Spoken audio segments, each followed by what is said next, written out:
15 साल की उम्र और टीम में जगह। वैभव सूर्यवंशी के चयन ने बता दिया है कि यह लड़का टीम इंडिया का भविष्य है, जिसने सचिन जैसे दिग्गज का रिकॉर्ड तोड़ डाला।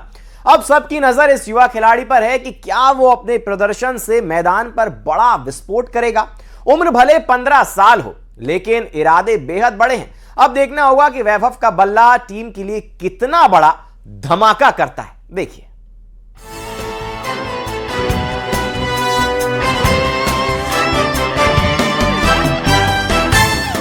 आईपीएल में कमाल, इंटरनेशनल में होगा धमाल। फैंस की आंखों का तारा, इंडिया का नया सितारा। वैभव की उड़ान बुलंद, टीम इंडिया में चयन।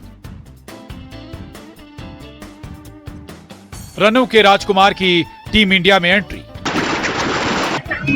ये जश्न उस लड़के के लिए है जिसने सचिन जैसे दिग्गज क्रिकेटर्स का रिकॉर्ड तोड़ा है। 15 साल का स्टार तैयार है क्रिकेट में नई कहानी लिखने के लिए। वो बेताब है क्रिकेट के पन्नों में इतिहास लिखने के लिए। आईपीएल में लगातार रन बनाकर सुर्खियां बटोरने वाले वैभव सूर्यवंशी की मेहनत रंग लाई।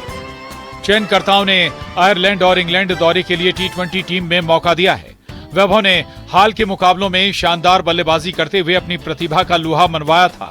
उनके रिकॉर्ड देख कहेंगे कि वो इसके हकदार हैं। आईपीएल 2026 में सबसे ज्यादा 776 रन बनाने का रिकॉर्ड। आईपीएल के एक सीजन में सबसे ज्यादा छक्के लगाने का रिकॉर्ड। क्रिस गेल का 14 साल पुराना रिकॉर्ड तोड़ा। आईपीएल के एक सीजन में लगाए 72 छक्के। सैयद मुश्ताक अली ट्रॉफी में सबसे कम उम्र में शतक जड़ने का रिकॉर्ड। अंडर 19 विश्व कप के फाइनल में 175 रनों की तूफानी पारी। ये वो रिकॉर्ड हैं जिसकी बदौलत क्रिकेट फैंस ने उन्हें सिर आंखों पर बैठाया। वैभव ने सचिन के रिकॉर्ड को तोड़ डाला है। सचिन जब पहली बार 1989 में पाकिस्तान दौरे के लिए भारतीय टीम में चुने गए थे, तब उनकी उम्र 16 साल और 205 दिन थी। लेकिन शनिवार को टीम इंडिया के ऐलान के साथ ही वैभव आयरलैंड और इंग्लैंड दौरे के लिए चुने गए। वैभव 15 साल और 15 दिन की उम्र में ही भारतीय टीम का हिस्सा बनकर अब इस कारनामे पर अपना नाम उन्होंने लिखवा लिया है। What do you say, yaar? I mean, we've seen what he can do. You saw even towards those playoffs, almost single-handedly carried Rajasthan Royal for a young kid. I mean, I don't need to talk about how well he's batting or how well he's playing.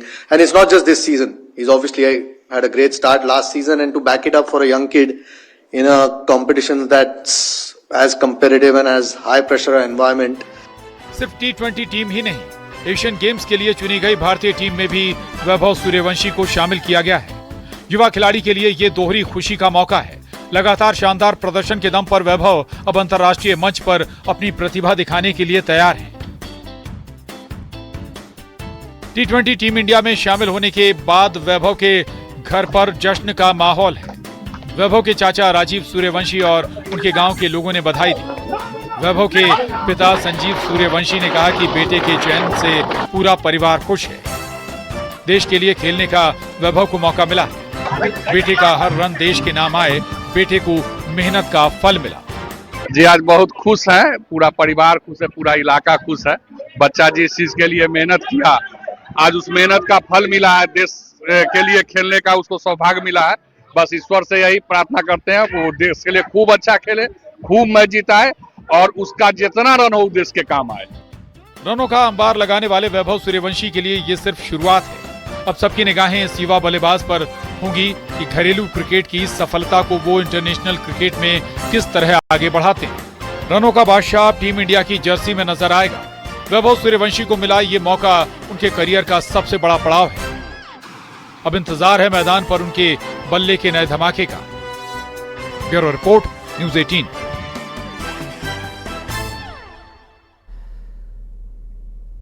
बात मध्य प्रदेश में राज्यसभा चुनाव की जंग की। राज्यसभा चुनाव की तीसरी seat पर चल रही सियासी सरगर्मी के बीच बीजेपी प्रत्याशी ने आज नामांकन भर दिया है।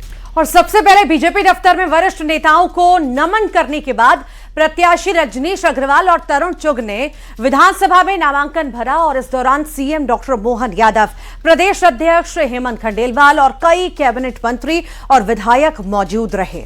वहीं इस बीच बीजेपी विधायक ने तीसरा उम्मीदवार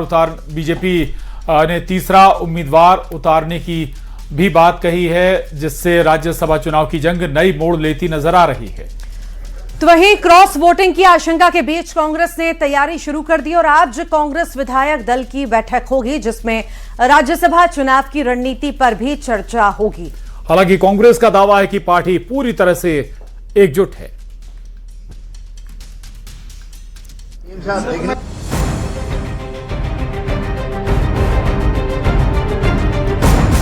मध्य प्रदेश में राज्यसभा की 3 सीटों पर चुनाव का काउंटडाउन शुरू हो गया है। आज भोपाल में बीजेपी के दोनों उम्मीदवारों तरुण चुग और रजनीश अग्रवाल ने विधानसभा में अपना नामांकन दाखिल किया।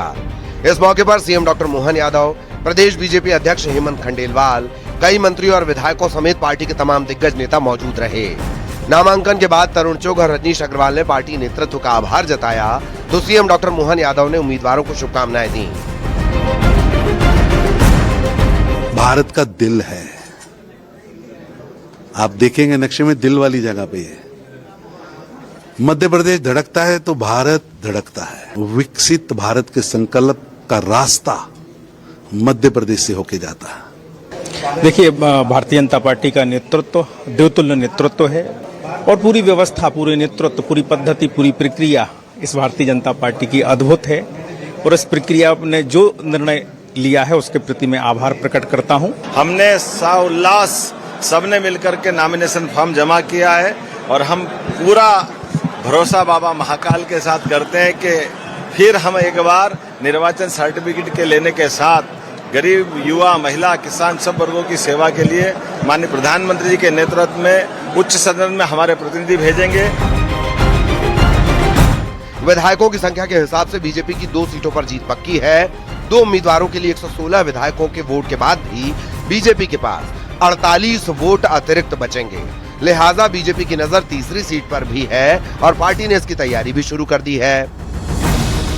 पार्टी की तैयारी है, तीसरी सीट के लिए भी नाम पर विचार चल रहा है और भारतीय जनता पार्टी के माननीय नरेंद्र मोदी जी और डॉक्टर मोहन यादव जी के नेतृत्व में लोगों की भी आस्था है और विधायकों की भी आस्था है। इसलिए हमें विश्वास है इस बात का कि तीसरी सीट की भी कोई संभावना मध्य प्रदेश में बन सकती है।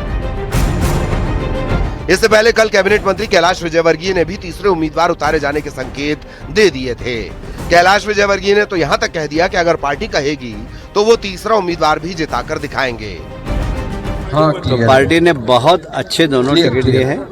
मैं हमारे शीर्ष नेतृत्व को इस बात के लिए धन्यवाद देता हूं और मुझे उम्मीद है कि दोनों तो जीतेंगे ही। अगर पार्टी कोई तीसरा उम्मीदवार दे तो तीसरे को भी जिताने की कोशिश करेंगे।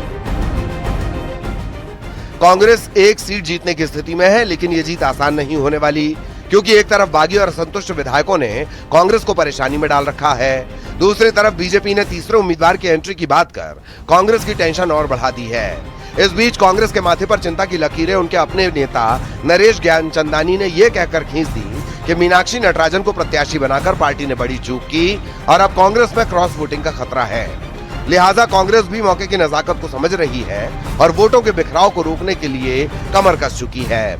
इसी कड़ी में आज कांग्रेस ने अपने विधायकों की बैठक बुलाई है, जिसमें क्रॉस वोटिंग रोकने की रणनीति पर चर्चा होगी। हालांकि दावा है कि पार्टी एकजुट है, पूरी तरह मजबूत है और एकजुट है और ये चीज आपको आने इस चुनाव में दिखेगी। कैलाश विजयवर्गीय और बीजेपी के विधायकों ने भी कहा कि हम लोग तैयारी कर रहे हैं, तीसरी सीट पर कैंडिडेट पार्टी देती है तो जिताएंगे उसको। कहने से कुछ नहीं होता, अखाड़े में जब आएंगे जब देखेंगे।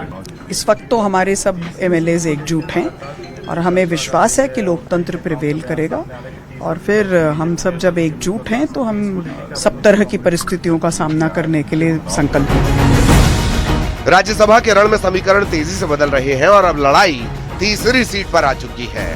नजर बीजेपी की तरफ है, क्योंकि तीसरे उम्मीदवार को लेकर उसका अगला कदम ही राज्यसभा चुनाव की दशा और दिशा तय करेगा।